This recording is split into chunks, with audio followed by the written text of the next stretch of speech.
सरकार के हैं, बिल्कुल हमारे नहीं है। उनका दायित्व पूजा करें और अपनी पूजा करके जाएं। अब इंस्पेक्टर की बात कर गई। अब मुझे ये समझ में नहीं आया कि आकाश लामा ने रैली निकालने की बात करी, उन्होंने स्थगित क्यों कर दी। इसका मतलब ये था कि हम तो राज्यपाल तो सुबह 10-11 बजे आने वाले थे। सुबह मेरे ख्याल से 9:30-10 बजे का उनका प्रोटोकॉल था। उसके बाद वो जाने वाले थे 1 बजे। उसके बाद की आपकी परमिशन होनी चाहिए थी। बिल्कुल होनी मैं उस समय वहीं पर था। सुबह 10 बजे की करीब की बात है। इंस्पेक्टर मनोज कुमार सिंह ने मुझे खुद को एक कांस्टेबल भेजकर मेरे को बुलवाया और मुझसे कहा कि राज्यपाल का वीआईपी प्रोटोकॉल शुरू होने वाला, आप यहाँ से हट के बाहर चले जाओ। एक पत्रकार को ये कहता है कि तुम्हें राज्यपाल को शूट करने की मतलब यहाँ नहीं करोगे आप शूट। उसने मनोज कुमार सिंह ने खुद मुझे कहा कि तुम बाहर निकलो, यहाँ से बाहर जाओ, यहाँ पे भीड़ करोगे। देखिए इंस्पेक्टर, जब मैं जेल में गया, इसको थोड़ा आगे बढ़ा दूं, इसमें 3 ग्रुप मिले हुए थे पूरा। अभी तक 3 ग्रुप काम कर रहे हैं। तो बंदे जी आपको पकड़ा कहाँ से, इन्होंने उठाया कहाँ से? हाँ, मुझे क्यों ये इन्होंने पकड़ा, जब मेरी जासूसी की गई तो इन्होंने मुझे एक पास के एक वही होटल था, उस होटल पे गए ये लोग रात के 1 बजे। 1 बजे के पहले 12:30 बजे इंस्पेक्टर का फोन मुझे आया। इंस्पेक्टर ने कहा बंते जी आपकी जान को खतरा है। ऐसे ऐसे जानकारी मिली कि कुछ लोकल एरिया में कुछ लोग गुंडे घूम रहे हैं आपको मारने के लिए। तो मैं हंसा और मैंने पूछा आपको पता भी है गुंडे घूम रहे और आपने छोड़ भी दिया उन्हें? आपको टेलीफोन किया होगा, जानकारी मिली होगी, गुंडे घूम रहे तो आपने गिरफ्तार नहीं करा। तो मुझे फोन करने की आपने जहमत उठाई, पर जो घूम रहे उनको अरेस्ट नहीं करा। मैंने ये बात कहा और उन्हें फिर मैंने कहा कि अगर घूम रहे तो आप देखिए, आपका क्षेत्र है, आप यहाँ के इंस्पेक्टर हैं। उसने कहा कि अगर आपको कोई दिक्कत हो, परेशानी तो मुझे बता देना। मैंने फोन कट गया, पर मैं सोचने लगा कि 12:30 बजे फोन कर रहा है इंस्पेक्टर, मेरी इतनी चिंता कर रहा है, कुछ तो गड़बड़ है। क्योंकि जो इंस्पेक्टर मुझे दिन भर तक आंख दिखा रहा था, क्योंकि डुंगेश्वरी पहाड़ी पे हिंसा हुई, झगड़ा हुआ, मैंने तब इंस्पेक्टर को कड़े शब्दों बोला। तब उसने मुझे ऐसा कहा कि हम कहाँ जाएंगे, आपके लोग तो वहाँ पे जाते हैं, वहाँ पे जाते हैं, वहाँ पे जाते हैं। अरे जहाँ हमारे स्थल तो हम तो जाएंगे वहाँ पे। तुम्हारी जिम्मेदारी वहाँ फोर्स लगाना। जब तुम्हें पता है कि 11 और 12 मई को देश भर से लोग आएंगे तो फोर्स बढ़ानी चाहिए थी आपको, वहाँ पर फोर्स की गाड़ी बुलानी चाहिए थी, तो शायद हिंसा नहीं होती। अगर डुंगेश्वरी पहाड़ी पे जानकारी मिली थी कि हमें हर साल वहाँ पे हिंसा होती है, तो पुलिस को वहाँ पे 10-20 पुलिसकर्मी रखने चाहिए थे, तो शायद वो हिंसा ना रुक जाती। तो इंस्पेक्टर जो दिन भर में उससे सही से बात नहीं कर रहा था, उससे रात के 12 बजे मेरी जान की परवाह कैसे होने लगी। मतलब फोन ट्रेस करने की कोशिश की गई। और मुझे तो लग तो गया कुछ ना कुछ गड़बड़ हो रही है। हमारे साथी नीचे गए तो देखा कि सिविल ड्रेस में 4-5 लोग घूम रहे, तो वो रेकी कर रहे। हमने 1 बजे तक इंतजार किया, तो 1 बजे तक वो टहल रहे, पूरी रेकी कर रहे। तो उसी समय हमारी गाड़ी आई, लड़के लोग गाड़ी लेके पहुंचे, तो उनको गाड़ी में गिरफ्तार कर लिया। हमने टेलीफोन किया तो फोन पे कोई और बोलता है। हमने कहा पुलिस आ गई है। पहले मन में ये था कि लोकल गुंडे, पर अब समझ में आया कि पुलिस आ गई है। तो पुलिस की 4-5 गाड़ियां होटल पहुंची और वो ऊपर हमारे कमरे पे गई, और उसमें बड़े बड़े बोले कहाँ से लेकर आए थे, वो तो थाने के भी नहीं थे, मतलब अलग प्रकार की वर्दी पहनने पहुंचे, जाके रूम में बैठे, लिखा पढ़ी करना शुरू कर दिए। कहाँ से है, कैसे है, ये है, आपको किसने यहाँ भेजा है, आपका क्या उद्देश्य है, क्या मंशा है। तो हमने इंस्पेक्टर से कहा कि ये आज ही पूछ रहे हो, सारा होमवर्क आज ही करोगे, ये आज ही करोगे, 90 दिन से हम बैठे हैं, तो आपको नहीं पता हमारी मंशा क्या है।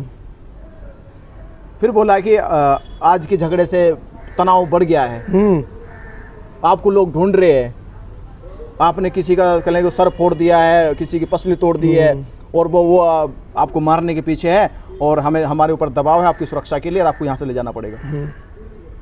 अब फोर्स ज़्यादा, अब उससे हम कुछ कह भी नहीं सकते, क्योंकि रात का 1 से ज़्यादा टाइम हो चुका है। किसको कहेंगे तो मामला कुछ और ज़्यादा गड़बड़ ना हो। तो हमने सोचा कोई प्रशासन है, क्योंकि ये भरोसा था जब कुछ हुआ नहीं है, ये कार्रवाई भी करेगा, तो इतनी कर सकता कि सुबह छोड़ देंगे, हल्की मारपीट हुई जी, छोड़ देगा चलान भर के, हिंसा कुछ हो ही नहीं है। तो हमें ये बोध गया थाना न ले जाकर, ये गया लेके चले गए। ओहो, गया ले गए, और गया हमें 2 बजे 2:30 बजे लेके पहुंचे। तो वहीं मौजूद डीएसपी मौजूद था और एक अधिकारी, और उन लोगों ने फिर हमें 4 बजे तक वो लंबी पूछताछ करी, और आखिर में ये कहा कि आपको छोड़ दिया जाएगा, आप इस आंदोलन से दूरी बना लो जी। ये डीएसपी का बयान था कि आप आंदोलन से दूरी बना लो, और 15 तारीख को आंदोलन खत्म होने वाला, प्रलोभन दिया जा रहा था, प्रलोभन दिया था, आप आंदोलन से दूरी बना लो, और 15 तारीख को तो आंदोलन खत्म हो रहा है। जो जिसकी खबर आप लोगों को और देश के लोगों को 15 तारीख को पता चली है, उसकी खबर 13 तारीख को पता चलेगी मुझे। उस रात को डीएसपी कह रहा है कि आंदोलन खत्म होने वाला है, आप दूरी बना लो, अगर आप कुछ करोगे देखो आपके ऊपर कार्रवाई होगी, आप अपना चले जाओ, जब मर जाओ। ये भी कहा कि 10-15 दिन बाद आप लौट आना, हमें कोई परेशानी, हम आपको सुरक्षा भी देंगे, फिलहाल निकल जाओ यहाँ से। मैंने कहा ये तो नहीं मैं कर सकता, मुझे इस चीज का डर नहीं था, ना तो इस चीज का भय था कि मेरे को कुछ उल्टे मुकदमे लगाए गए। मुझे पता था कि मैं इनकी बात नहीं मान रहा, तो ये फिर भी मुझे छोटे मोटे चलान करके भेजेंगे, ये तो मैं कंफर्म कर चुका था। लाखों लोगों का, करोड़ों लोगों का विश्वास जुड़ा था आपके साथ में। ये तो कि मैं तो साइन तो करके नहीं सकता, पर कार्रवाई करेंगे, छोटी मोटी कार्रवाई करेंगे, 2-6 दिन बाद में चलो आ ही जाऊंगा, मेरे मन में ही चल रहा था। तो मैंने कहा कि ऐसा तो मैं नहीं कर सकता और आंदोलन खत्म नहीं होगा। मैं ये कहा आंदोलन तो नहीं खत्म होगा, भाई इतनी बात मैंने कही। उन्होंने फिर मेरी बात नहीं सुनी, वो चले गए। सुबह वो बताना, वो तो एफआईआर की बड़ी बड़ी कॉपी लेकर आए जी, मुझसे साइन करवाने लगे। मेरा ऐसे थोड़ा सा नजर पड़ी एफआईआर पे, मैं तो चौंक गया, और इतना कुछ लिख दिया उसमें, मारा पीटा, पसली तोड़ दी है, दांत तोड़ दिया है, सर फोड़ दिया, गला दबा दिया है, और जना क्या छीन लिया है, बहुत बुरी तरह से। मैं तो कोई भाई लंबी धारा बनाई गई, मैं फिर भी खुश रहा। इंस्पेक्टर ने कहा आके मुझसे कि बनते जी मुकदमा हो गया आपके ऊपर, लगता है हफ्ते 2 हफ्ते जेल जाना पड़ेगा आपको। अब मैंने मन में भी रहते 2 हफ्ते चले जाएंगे, झूठा फर्जी मुकदमा लगाया तो ज्यादा क्या चलेगा कोर्ट में, चले गए कोर्ट में। पर मुझे ये अफसोस था कि 15 तारीख को धरना खत्म हो जाएगा, ये विश्वास नहीं हो रहा था। वो हो गया, मैं जेल चला गया 14 तारीख को जेल गया। 15 तारीख को ये खबर मुझे बाद में मिली, जब मैं 15-10 दिन जेल में रह लिया, खबर मुझे मिली कि 15 तारीख को 11 बजे आकाश लामा, बनते प्रज्ञाशील, सुनीत पाल और 2-3 लोग और थे, और उसमें एक शुक्ला बरुआ भी गई, और 2-3 लोग और थे। डीएम ऑफिस 11 बजे पहुंचे और वहां लिखा पड़ी सारी हुई। शुक्ला बरुआ बाहर खड़ी कर दी उस महिला को, वो बाहर खड़ा कर दी, लोग अंदर गए। 11 बजे गए, 12:30 बजे वापस वहां से आए, और आके इन्होंने वहां पे क्या कहा क्या नहीं कहा। इनको मालूम था कि आज रात को धरना हटेगा, ये रात को धरना हटेगा, और मैं जेल में बैठा हूँ। ये सबूत बाहर के लोगों ने दिया, मुझे तो जानकारी 2 दिन पहले हो गई कि धरना आज हटेगा, और रात के 12 बजे पुलिस पहुंच गई 15 तारीख को और धरना हटाने लगी।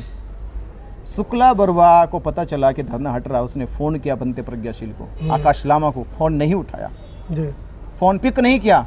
जो आदमी 2-2 बजे तक जगते थे वो रात के 12 बजे फोन नहीं उठा रहे, और जिनको पता है कि धरना उठेगा तो वो लोगों को क्यों नहीं बताया। बिल्कुल, जब डीएम के सामने, पुलिस के सामने इन लोगों ने धरना हटाने का प्रस्ताव दे दिया, बिल्कुल, तो इन्होंने देश के लोगों को आगे क्यों नहीं बताया, देश के बुद्धिस्टों क्यों नहीं बताया कि हमें कार्यालय में आकर हमसे ये लिखवा दिया गया है। अरुण गौतम जब लाइव वहां से कर रहे थे, जिस समय हट रहा था, उसी समय लामा को बोलना चाहिए था लाइव पे आके कि धरना मेरे बिना सहमति के हट रहा है, आओ देशवासियों मेरे आओ। क्यों नहीं बोला गया? नहीं बोला उसने, एक बार भी नहीं बोला। नहीं, ये तो रात के दिन में क्यों नहीं बोला? मैं अगले दिन की बात कर रहा हूँ, 16 पता चल गया, 16 तारीख की सुबह जिस समय धरना हट रहा था, और अरुण का मोबाइल मनोज कुमार सिंह एसएचओ ने छीन लिया, और उससे वो वीडियो बनवा रहे थे, तो उस समय लामा को बोल देना चाहिए था। क्यों नहीं बोला लामा ने? तो कहीं ना कहीं मन में खोट था बंदे जी, खोटता जी। नहीं तो जो पूरे समाज का विश्वास जुड़ा हुआ था, बिल्कुल, लामा 90 दिन से बैठा था, उसकी आंखों के सामने धरना हट गया। अरे वो कह रहा है कि मेरे को देखता रह गया, वो कह रहा है कि मेरे खिलाफ एफआईआर दर्ज की है, जिसकी जमीन थी कोई यादव करके है।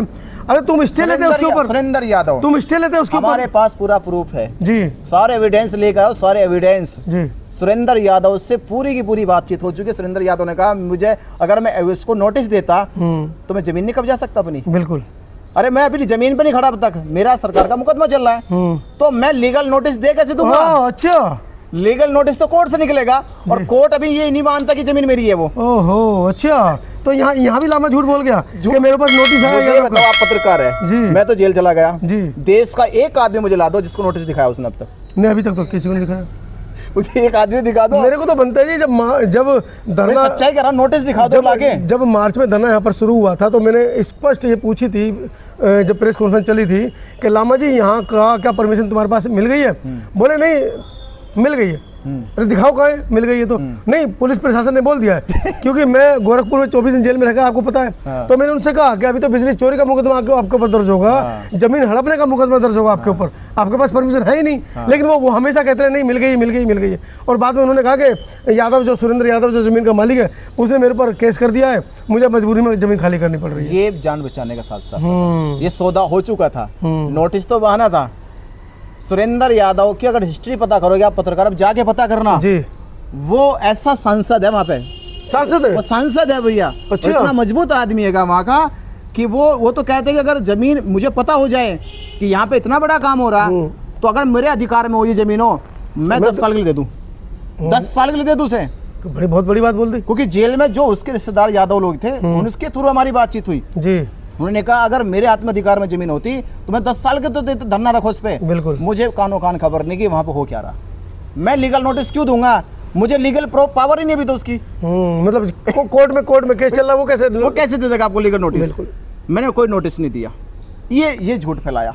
तो बनते 66 दिन आप जेल में रहे, आकाश लामा की टीम या आकाश लामा का कोई वकील, आकाश लामा की तरफ से कोई व्यक्ति, क्योंकि आकाश लामा पिछले 2-3 महीने जब आंदोलन शुरू हुआ तो वो हर जगह ये कहते आ रहे थे कि जिसको आना यहाँ के बैठेगा। बनते प्रज्ञाशील का भी यही कथन था कि हम यहाँ से बाहर क्यों जाएं। जब वो 5 और 6 तारीख के लिए जब दिल्ली में प्रस्तावित हुआ धरना, तो उन्होंने कहा कि हम दिल्ली में क्यों जाएंगे, हम तो नहीं जाएंगे, हम यहीं बैठेंगे। जिसको आगे धरने का सपोर्ट करना है वो बोधगया में आके करेगा। बोधगया मंदिर बोधगया में है, दिल्ली में थोड़ी है। अब ऐसा क्या घटना घटित हुई कि आकाश लामा वहाँ से फरारी चल रहे हैं, दिन रात कहीं नागपुर, कहीं छत्तीसगढ़, कहीं सभा कर रहे हैं, और सभा में ये बड़ा झूठ बोल रहे हैं कि हम बनते बिना चारा को बचाने की पुरजोर कोशिश कर रहे हैं, हमारे वकील लगातार उनसे संपर्क कर रहे हैं, हमारी टीम लगातार उनसे मिलने जा रही है। इस बात को लेकर स्पष्ट तरीके से हमको बताएं कि क्या आकाश लामा का वकील या उनकी टीम में से कोई 66 दिन में, क्योंकि मैंने बहुत सारी वीडियो देखी जब वो गया प्रशासन में अपनी तारीखों पर गए और वहीं गया जेल है जहाँ पर आपको रखा गया था, तो वो चाहते थे जब वो अपनी तारीख पर गए थे तो आधा घंटा समय निकालकर आपसे मिल सकते थे। क्या ऐसा हुआ बनते जी? मुझे ये बताइए, एक सच्चाई है जी, भेजने वाला फंसाने वाला मिलने क्यों जाएगा? समाज को दिखाने के लिए कि मुझे मतलब जिम्मेदारी दिखाने के लिए भी चला जाए तो शायद उसके जुर्मों, उसके पापों का, जुर्मों का माफीनामा भी मिल जाए, प्रायश्चित हो जाए। और मैं 67 दिन जेल में रहा जी। आकाश लामा एक बार आए, मिलने आते तो आंखों में आंख मिलाते जी। कैसे मिला पाते?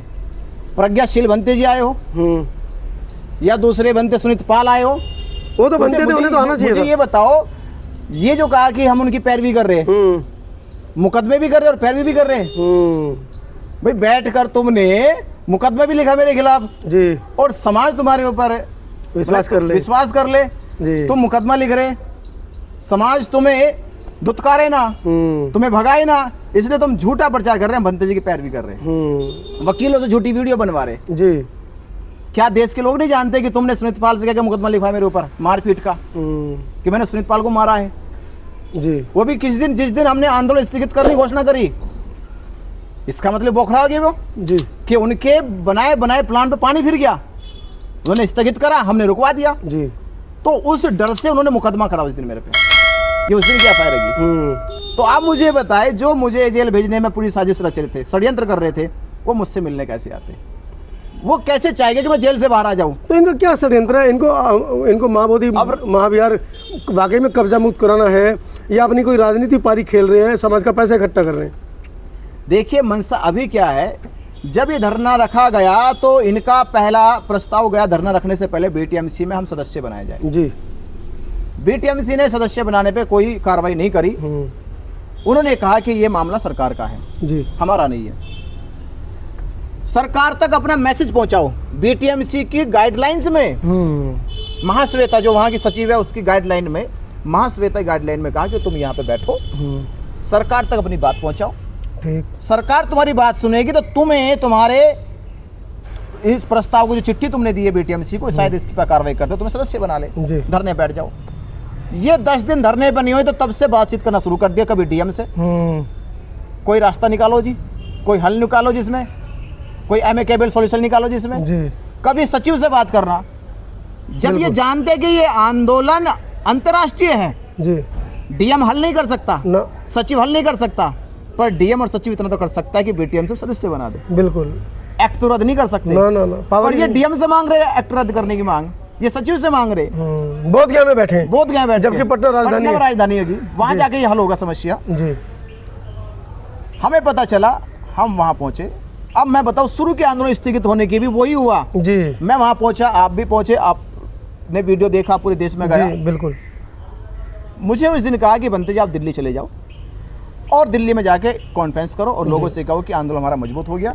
मैं उस रात को निकला जी, मैं उस रात को निकला और मैं मतलब बनारस पहुंचा नहीं था। रात के 1 बजे हो गया, टेलीफोन आ गया 27 तारीख को। हाँ, टेलीफोन आ गया कि बनता जी आंदोलन उठा दिया इन्होंने। मैं निकला, देखो जी। उस दिन भी ऐसे ही हुआ, मैं निकला वहां से, आंदोलन उठ गया।